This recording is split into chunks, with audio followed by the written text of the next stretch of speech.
હાલ આદુવાળી ચા પીનારા લોકો માટે એક દુઃખદ સમાચાર સામે આવી રહ્યા છે। લગભગ દરેક ઘરમાં સવાર પડતા ચા બનતી હોય છે। મોટા ભાગના લોકોને જ્યાં સુધી ચાની ચુસ્કી ના લે ત્યાં સુધી કંઈ કરવાનું મન થતું નથી।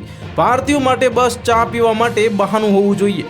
ઓફિસમાં ઘણું કામ હોવા છતાં પણ લોકો ચા પીવા માટે સમય કાઢે છે, કારણ કે ચા પ્રત્યેનો પ્રેમ તેમને અલગ બનાવે છે।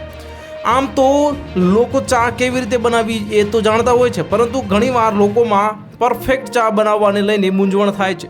ચામાં ક્યારે આદુ ઉમેરવું કે ચામાં ગોળ નાખવો કે ખાંડ અને કયા સમયે નાખવું, આ બધી મૂંઝવણ થતી હોય છે। આ ઉપરાંત એક મોટી મૂંઝવણ લોકોમાં એ હોય છે કે ચામાં પહેલાં દૂધ નાખવું જોઈએ કે પાણી નાખવું જોઈએ। ઘણા લોકો પહેલાં દૂધ અને તેમાં ચાની પત્તી નાખે છે, જ્યારે કેટલાક લોકો પહેલાં ચાની પત્તીને પાણીમાં ઉકાળીને પછી દૂધ નાખે છે।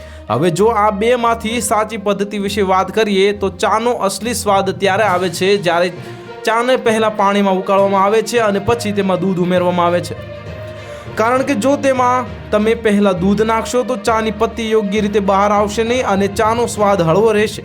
લોકો ઘણીવાર દૂધ ઉકાળ્યા પછી પાણી ઉમેરે છે અને તે પછી તરત જ ચા પત્તી ઉમેરી દે છે, જ્યારે આમ કરવાથી ચા થોડી કાચી પડી જાય છે અને ચાની પત્તી ક્યારેય છેલ્લે ઉમેરવી જોઈએ નહીં, જેના કારણે તેનો સ્વાદ યોગ્ય રીતે બહાર આવતો નથી। તો હાલ માટે આટલું જ। મળીશું નવી અપડેટ સાથે। જો તમને અમારા વિડીયો પસંદ આવતા હોય તો વિડીયોને લાઇક કરી દેજો, ચેનલને સબસ્ક્રાઇબ કરી બાજુમાં આવેલા બેલ આઇકનને દબાવી દો, જેથી તમને આવા સમાચારની અપડેટ મળતી રહે।